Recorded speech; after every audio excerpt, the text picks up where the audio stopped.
So ನೋಡಿ ಚಾರ್ಮಿನಾರ್ ಹತ್ರ ಇರೋ ಶಾದಾಬ್ ಬಿರಿಯಾನಿಗೆ ಬಂದಿದ್ದೀವಿ. ಫೇಮಸ್ ಬಿರಿಯಾನಿ.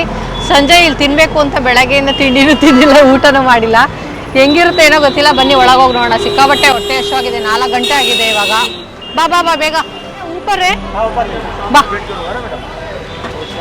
ರಶ್ ಇದೆ ಇಲ್ಲಿ, ಜಾಗನೇ ಇಲ್ವಲ್ಲ ಗುರು ಹೋಗೋಕ್ಕೆ. ಇಷ್ಟೊಂದು ಜನ ಬಂದ್ಬಿಟ್ಟಿದ್ದಾರೆ. ಹತ್ತಕ್ಕೆ ಕ್ಯೂ ನಿಂತಿದ್ದಾರಪ್ಪ. ವೆಯ್ಟ್ ಮಾಡ್ಬೇಕು ಅನ್ಸುತ್ತೆ ಮೋಸ್ಟ್ಲಿ. ಇವತ್ತೇ ಸಿಗೋದು ಡೌಟ್. ನೋಡೋಣ ಬಾ. ಬರ್ಸ್ಬೇಕೋ ಏನೋ ಹೆಸರು ಗೊತ್ತಿಲ್ಲ. ಹೋಗಿ ನೋಡೋಣ ಬಾ.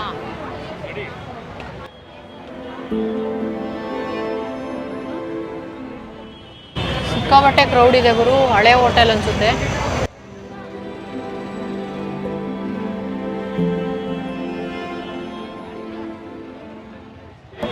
ಏನ್ ಜನ ಜಂಗುಳಿ ಅಪ್ಪ ದೇವ್ರೆ.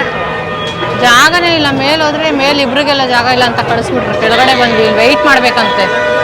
ಹೆಂಗಿರುತ್ತೋ ಏನ್ ಕತೆನೋ ಗೊತ್ತಿಲ್ಲ. ಈ ನಾಡಿ ಜನ ಇದ್ದಾರೆ. ಇಷ್ಟು ವೆಯ್ಟ್ ಮಾಡೋದು ವರ್ತ ಅಂತ ನಂಗೆ ಆಶ್ಚರ್ಯ ಆಗ್ತಿದೆ. ನಂಗೆ ಈ ಥರ ವೆಯ್ಟ್ ಮಾಡೋದೆಲ್ಲ ತಿನ್ನೋದಂದರೆ ಐ ಹೇಟ್ ದಟ್. ನಂಗೆ ಇಷ್ಟ ಆಗಲ್ಲ ಆ ಥರ. ಹೋಗ್ಬೇಕು, ತಿಂತಾ ಇರಬೇಕು. ನೋಡೋಣ. ನಮ್ಗೆ ಯಾಕೋ ನಂಗೆ ಇದೆ ಬಾವಾಚಿನೇ ಚೆನ್ನಾಗಿದೆ ಅಂತ ಅನ್ನಿಸ್ತಿದೆ. ಇದು ಸ್ವಲ್ಪ ಹಳೇದು, ಮತ್ತು ಒಳಗಡೆ ಅಷ್ಟು ಕ್ಲೀನ್ ಇಲ್ಲ ಅಂತ ಅನ್ನಿಸ್ತು ನನಗೆ. ಕಿಚನ್ ನೋಡ್ಕೊಂಡು ಬಂದಲ್ಲ, ಕ್ಲೀನ್ ಇಲ್ಲ ಅಂತ. 2000 years later. ಸೊ ಹಂಗೋ ಹಿಂಗೋ ಮಾಡಿ ಫೈನಲಿ ಒಂದು ಸೀಟ್ ಸಿಕ್ತಪ್ಪ. ಕೂತ್ಕೊಂಡ್ವಿ. ಆಮೇಲೆ ಅಲ್ಲಿ ನೋಡಿದ್ರೆ ಏನೂ ಇಲ್ಲ, ಬರೀ ಇದ್ದಿದ್ದು ಮಟನ್ ಬಿರಿಯಾನಿ, ಚಿಕನ್ ಬಿರಿಯಾನಿ ಅಷ್ಟೇ. ಬೇರೆ ಸೈಡ್ಸ್ ಗೀಡ್ಸ್ ಏನೂ ಇರಲಿಲ್ಲ. ಅದು ಅಲ್ಲದೆ ನಾವು ಹೋಗಿದ್ದು ಸ್ವಲ್ಪ ಲೇಟ್ ಆಗಿತ್ತು, 4 o'clock ಆಗಿತ್ತು.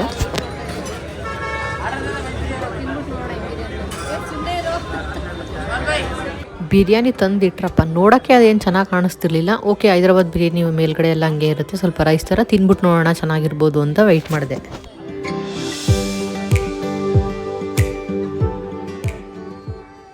ಸೊ ಆಮೇಲೆ ಸರಿ, ಅಲ್ಲೇ ಸ್ವಲ್ಪ ಕ್ವಾಂಟಿಟಿ ಜಾಸ್ತಿ ಇರುತ್ತೆ. ನೀವು ಹೈದ್ರಾಬಾದಲ್ಲಿ ಎಲ್ಲೇ ತೊಗೊಂಡ್ರು ಒಂದು ಬಿರಿಯಾನಿ ತೊಗೊಂಡ್ರೆ ಇಬ್ಬರು ತಿನ್ಬೋದು, ಅಷ್ಟಿರುತ್ತೆ ಕ್ವಾಂಟಿಟಿ. ಆಮೇಲೆ ಬಡಿಸ್ತಾ ಇದ್ದಾರೆ. ಒಳಗಡೆ ಆದರೂ ಮಸಾಲ ಇರುತ್ತೆ ಅಂತ ನೋಡಿದ್ರೆ ಒಳಗಡೆನೂ ಮಸಾಲ ಇಲ್ಲ. ನನ್ನ ಮುಖ ನೋಡಿ ಹೆಂಗಾಗ್ಬಿಟ್ಟಿದೆ ಅಂತ ಹೇಳ್ಬಿಟ್ಟು ಆ ಬಿರಿಯಾನಿ ನೋಡಿ. ಮೊದಲೇ ವೆಯ್ಟ್ ಮಾಡಿದ್ವಾ, ಹೊಟ್ಟೆ ಬೇರೆ ಹಸಿವಾಗಿತ್ತು. ಬಿರಿಯಾನಿ ನೋಡಿದ್ರೆ ಹಿಂಗಿದೆ. ನನಗಂತೂ ಫುಲ್ ಕೋಪ ಬಂದೋಯ್ತು.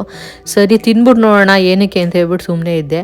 ಆ್ಯಕ್ಚುಲಿ ನಾನು ಇಷ್ಟೊತ್ತು ವೆಯ್ಟ್ ಮಾಡಿ ಬಂದಿದ್ದು ಸಂಜೆಗೋಸ್ಕರ ಅಷ್ಟೇ. ನಂಗೆ ಈ ಥರ ಎಲ್ಲ ತುಂಬ ಹೊತ್ತು ಕ್ಯೂನಲ್ಲಿ ನಿಂತ್ಕೊಂಡು ಊಟಕ್ಕೆ ಈ ಥರ ಎಲ್ಲ ಕ್ಯೂನಲ್ಲಿ ನಿಂತ್ಕೊಳಕ್ಕೆ ನಂಗೆ ಇಷ್ಟ ಆಗಲ್ಲ.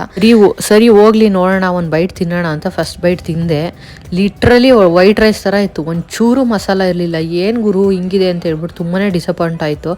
ಜಾತ್ರೆ ಮರಳೋ ಜನ ಮರಳೋ ಅಂತ ಅನ್ನಿಸ್ತು. ಈ ಬಿರಿಯಾನಿ ತಿನ್ನೋಕ್ಕೆ ಜನ ಮುಗಿಬಿದ್ದು ಈ ರೇಂಜಿಗೆ ಬರ್ದವ್ರ ಇಲ್ಲಿ. ಇಲ್ಲಾಂದ್ರೆ ಏನಾದರೂ ನಮ್ಮ ಥರ ಹೊಸಬ್ರು ಬಂದು ಬಕ್ರ ಆಗಿದಾರ ಏನೋ ಅಂದ್ಕೊಂಡೆ. ಬಟ್ ಮಟನ್ ಪೀಸ್ ಓಕೆ ಚೆನ್ನಾಗಿತ್ತು, ಸಾಫ್ಟಾಗೆ. ಅಟ್ಲೀಸ್ಟ್ ಮಟನಲ್ಲಾದರೂ ಮಸಾಲ ಮೆತ್ಕೊಂಡಿರುತ್ತೆ ಅಂತ ಅಂದ್ಕೊಂಡೆ. ಅದು ಒಂಥರ ವಾಟರಿ ಥರ ಇತ್ತು. ಸೊ ನನಗಂತೂ ಒಂಚೂರು ಇಷ್ಟ ಆಗಿಲ್ಲ. Very disappointed. ಮೇ ಬಿ ಮೊದಲು ಚೆನ್ನಾಗಿತ್ತೇನೋ ಸ್ಟಾರ್ಟಿಂಗು. ಅವಾಗ ತುಂಬ ಫೇಮಸ್ ಆಗಿದೆ ಅಂತ ಹೇಳಿದ್ರೆ ಅಫ್ಕೋರ್ಸ್ ಮೊದಲೆಲ್ಲ ಚೆನ್ನಾಗಿರುತ್ತೆ ಟೇಸ್ಟು. ಇವಾಗ ಅವ್ರಿಗೆ ಹೆಂಗೆ ಅಂದರೆ ಜನ ಹೆಂಗಿದ್ರು ಬರ್ತಾರೆ, ಆಲ್ರೆಡಿ ಫೇಮಸ್ ಆಗಿದ್ದೀವಿ, ಹೆಂಗೋ ಒಂದು ಮಾಡಿ ಹಾಕಿ ಕಳ್ಸೋಣ, ದುಡ್ಡು ಮಾಡಿದ್ರೆ ಆಯಿತು ಅನ್ನೋ ಮೆಂಟಾಲಿಟಿಗೆ ಬಂದುಬಿಟ್ಟಿರ್ತಾರೆ ಕೆಲವರು. ಬಟ್ ಏನೂ ಮಾಡೋಕ್ಕಾಗಲ್ಲ. ಸೊ ಕೆಲವು ಹೋಟೆಲ್ಸು ಲೆಗೆಸಿ ಮೇಂಟೈನ್ ಮಾಡ್ಕೊಂಬಂದಿರ್ತಾರೆ, ಟೇಸ್ಟ್ ಹಂಗೆ ಚೆನ್ನಾಗಿ ಮೇಂಟೈನ್ ಮಾಡಿರ್ತಾರೆ. ಬಟ್ ವೆರಿ ಡಿಸಪಾಯಿಂಟ್ ಅಂತ ಅನ್ನಿಸ್ತು ನಂಗೆ ಇಲ್ಲಿ ಹೋಗಿದ್ದು. ಸೊ ನಿಮ್ಗೆ ಈ ವಿಡಿಯೋ ಹೇಗೆ ಅನ್ನಿಸ್ತು ಏನು ಅಂತ ಹೇಳ್ಬಿಟ್ಟು ಕಮೆಂಟ್ ಮಾಡಿ. ಹಾಗೆ ನನ್ನ ಚಾನಲ್ನ ಹೊಸ್ದಾಗಿ ನೋಡ್ತಿದ್ರೆ ದಯವಿಟ್ಟು ಸಬ್ಸ್ಕ್ರೈಬ್ ಮಾಡ್ಕೊಳ್ಳಿ. ಹಾಗೆ ಹೈದ್ರಾಬಾದ್ ತುಂಬ ವೀಡಿಯೋಸ್ ಅಪ್ಲೋಡ್ ಮಾಡಿದ್ದೀನಿ, ಅದನ್ನು ಕೂಡ ಚೆಕ್ ಮಾಡಿ.